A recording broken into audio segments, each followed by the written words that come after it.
Howdy y'all, it's Aaron here, and in this episode, I want to share with you why using interest targeting is a huge mistake in your clothing store. As always, make sure that you grab something to take notes with and stick around into the end where I'm going to share with you how to make sure you hit your target audience with the right ad without using interest targeting. We're going to cover 4 main areas in this video that will help you create better ads at a lower cost and reach more potential customers. All right, so number 1 is, what is interest targeting? We should probably cover this first because it is important. This is a type of targeting where you go into Facebook like this and choose brands, people, and companies. So over here on the ad set level, this is where you're going to choose your targeting. For this example, we have dynamic creative turned on, but I really just want to show you here, custom audiences, not what we're looking at. This is like your existing audiences, right? So search existing audience that you already have saved. But detailed targeting here, right? So this is interests and behaviors. But let's say, for example, Nike. This is also something here. You have employees, Nike schools. Interesting, Nike school. I did not know that was even a thing. Nike sportswear. So there's a lot of different options here. If you're like a clothing boutique, you can actually target boutiques. So look here, like this is an interest targeting here of Bose boutiques. Interesting. This audience, the size is 500. Wow, that seems almost impossible. But shopping and boutiques. And what does it say here? The size of the audience for your selected interest is now shown at a range. All right. So we could do boutiques. We could do denim. So if you sell jeans, right? Audience size here, additional interest, denim. And if we include all these, right? It says that everybody include people who match the following, right? So there may be people who are part of one audience who aren't part of another, maybe who are part of 2 audiences but aren't part of a third. What you can do to fix that, if you really did, is like narrow that audience, and they must include each one of these areas, so you like really fine tune it. But all this is doing is just allowing you to choose people, places, or things. So you can also even target people. Another option here is like a really popular one that people use a lot is Joanna Gaines from Fixer Upper. All right, and again, so now this audience size is like 38 to 44 million people based off of several different options.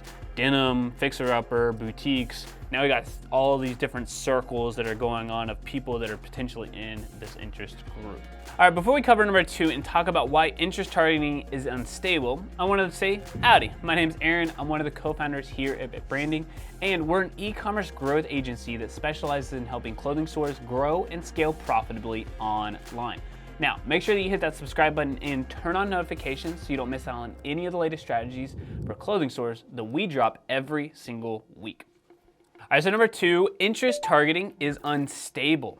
This isn't the time or place to go on a rant, but I do think it's important to explain that interest targeting will work. I'm not saying that it won't work, but at scale and over time, it will not do as well. Interest targeting is unstable because more people opt in and opt out every single day. But worse than that, big brands are dropping thousands, right, on the good side, if not millions of dollars on interest targeting to test brand awareness. So they will pick denim, or they will pick Nike, or they'll pick whatever, right? Adidas is doing this, or Nike is doing this. They'll pick that brand and drop millions of dollars to get in front of those people to just test to see what's actually working. Which means that in any given time, the cost to run with an interest targeting could drastically increase. Could be a Friday before it could be literally Black Friday, or it could be just a random Thursday afternoon. They launch these campaigns and drive up your costs, and there's no rhyme or reason to why. One other reason interest targeting is unstable is because people can be grouped around an interest even if that interest is negative. So imagine someone, we're going to go back to this example of Nike and Adidas, imagine someone who loves Nike and hates Adidas. But if that person talks with friends or posts content about Adidas, it could be construed or misinterpreted as interested, but not the type of interested you would want for your clothing store. Then you start running ads to people who may not even align with your clothing store based off of that interest, getting negative feedback, and then actually hurting your ads. Now, you're probably thinking at this point, what the heck do I do then? I don't have a big enough audience, or if you're in the advertising game and you've been watching this for a while, right? You don't have a big enough audience, you're just starting out, and you can't even do a lookalike audience.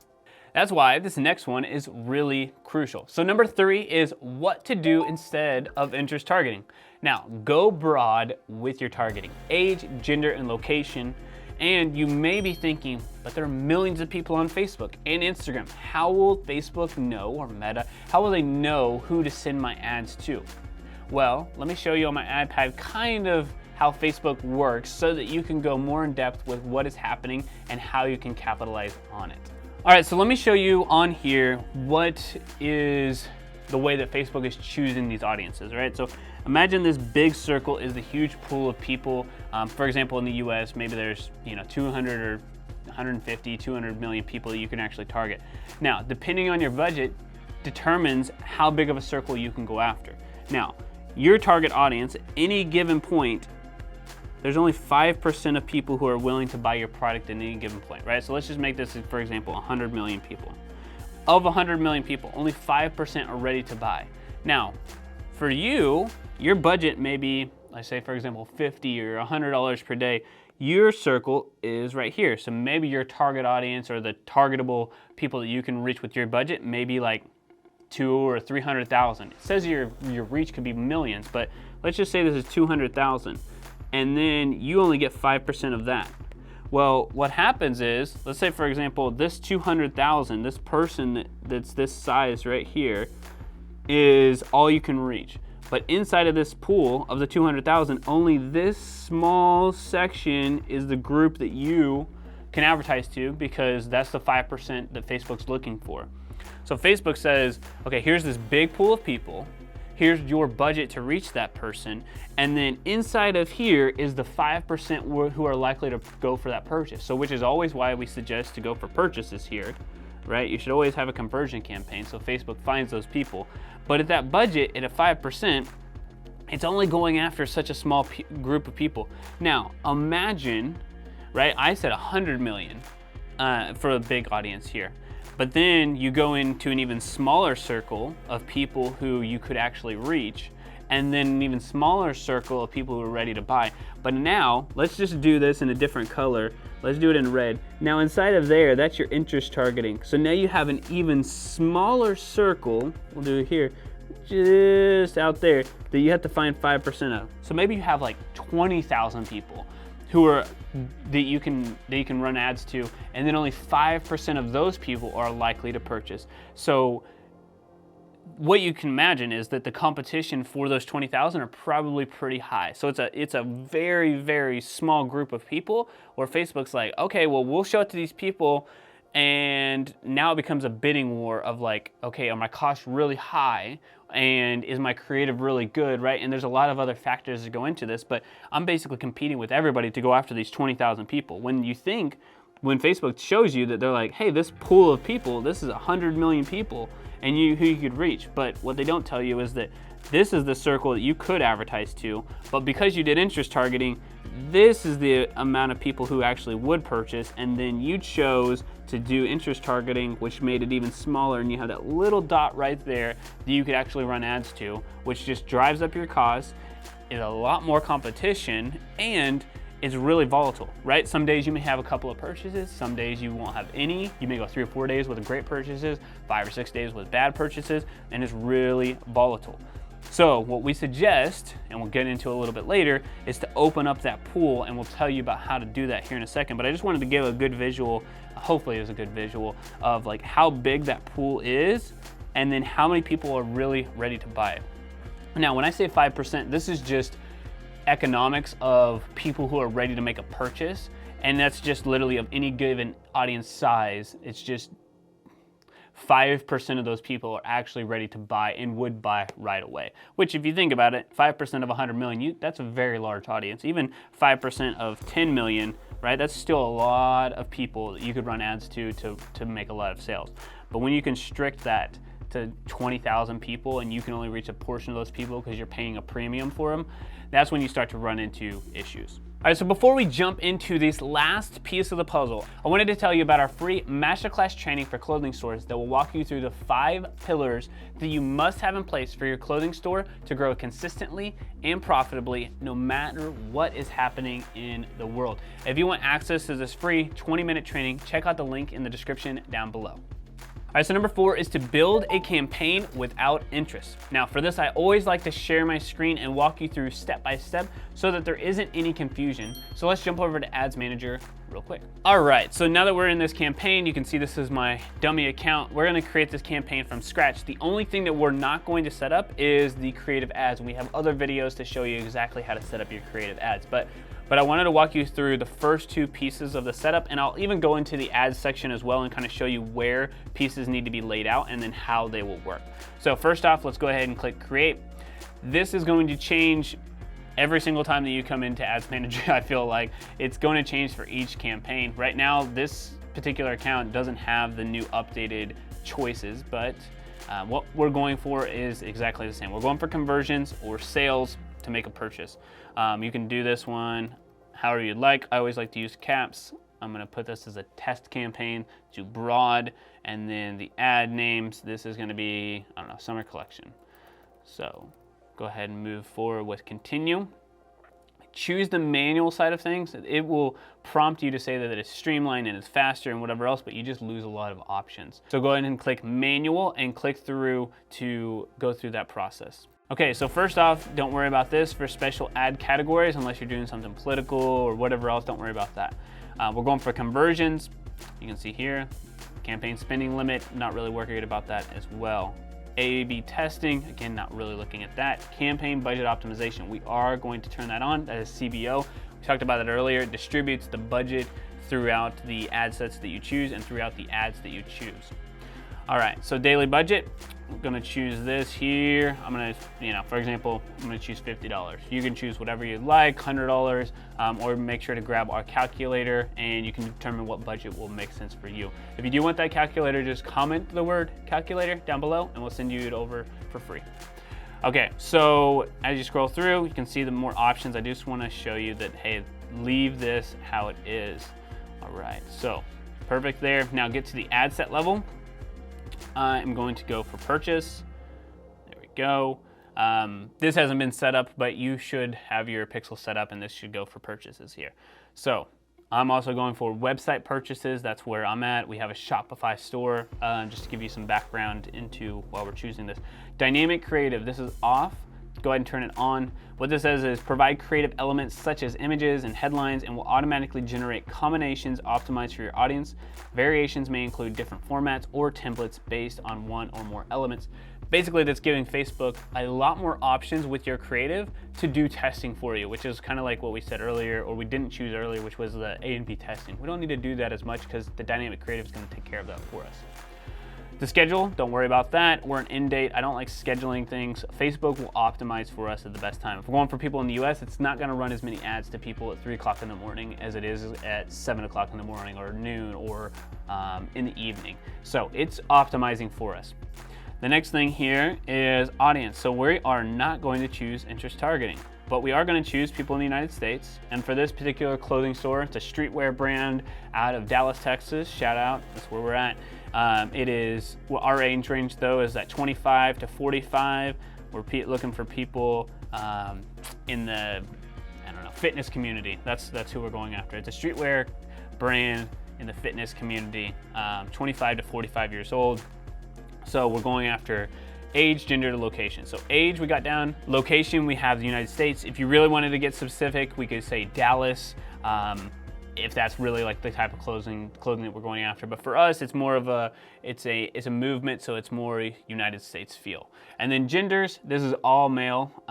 You could do both. If you're like, oh, my clothes sell for some men and some women, if you can, try to pick one or the other. Because there is going to be one that's like 60-40, right? And why waste 40% of your budget on people who aren't going to necessarily purchase? So ours is for men. This is for men in that fitness arena. Like I said, Dallas-based, but we're going nationwide because we think our movement serves men across the country who go to the gym. So 25 to 45, United States, men. We're not doing anything else. One thing I do want to choose is the placements, and I don't want the audience network. This is like apps, and I do want to make sure that I choose the right things as far as like Instagram, because I don't really want anything to be cut off. So you'll see those on the preview. So I'm going to cut those off. I really just want like feeds, Instagram stories, a lot of the main places, right? These are the quote unquote premium, but I just really don't want the apps and sites. A lot of those are just like accidental pushes and not really good data. The next option here is attribution setting. We want a 1-day click or view. So somebody clicks and then purchases. If you do 7-day, right? If you're running email marketing, if you have another person doing SEO, if you have another person doing like TikTok ads, this isn't gonna give you an accurate data. It's gonna tell you have 10 purchases, but then what happens is you really only have like 4. And then you're like trying to figure out who actually got this sale. So we wanna know, did Facebook get that sale? So 1-day click or view, they saw the ad, and then one day they made that action. And this should be set up for all the different places that you're running ads for as well. All right, so we're gonna get charged when we hit an impression. That's pretty much the setup at that point. Now the ad side, like I said, we won't go into the creative too much. Make sure that you choose the correct page. But you can select up to 10 images here. So I'm gonna go ahead and click just some random ones that we have that are inside of here as well. So I have 4 of 10 headlines, primary text. I can do test, add options. I can do 5 here. There we go. Add more options, do test 2. Headlines, we can also add up to 5. Test 1, test 2, whoops, test 2. And then the website URL, it's not gonna give us a preview until we put in that URL. There we go. Show call extension to your website. I've never pushed this button before. You can test it out if you'd like. Always choose shop now. Make sure the web events are on. We actually just came into an account that was really not doing well because they didn't track the pixel events, right? For this to work, you have to have the pixel events on. So go ahead and choose that website events. Make sure that your pixel is active. Ours is not. This is a dummy account. Make sure that yours is. If you have an app, make sure you choose the app events and check that button. We have a test Apple ID app that's in here. But anyway, that's it. Don't worry about the tags. That's just something for yourself. Shop now. I would always encourage you to add 10 elements, 10 like graphics or images or videos, 5 primary text and 5 headlines. And that is it. Make sure you double check those. Make sure it says shop now. Always go back through and then you are going to be ready to click publish. All right, y'all, I do want to let you in on one major key to give you another advantage in the marketplace over your competition, and that's more data back to Facebook and Instagram or insert any other advertising platform. Now, this doesn't completely fix the iOS issues back in 2021, but it does help a lot. We're using a tool called Triple Whale for all of our clients and group coaching members, and this powerhouse allows us to see the lifetime value of a customer at 30, 60, and 90 days without having to do any manual guesswork. But what I'm most excited about is the estimated action of those customers. So imagine being able to send emails to customers or run ads to people who are likely to buy from you a second or third time and knowing when to send these marketing messages out. It's extremely powerful. So if you want access to this or just even check them out, make sure that you check out the link in the description down below. All right, I'm wishing you all nothing but success right now. And if you like this video and you're ready to learn more about Facebook ads and how to grow your clothing store, make sure you check out this video next. All right, y'all, have a great day and we'll see you next time.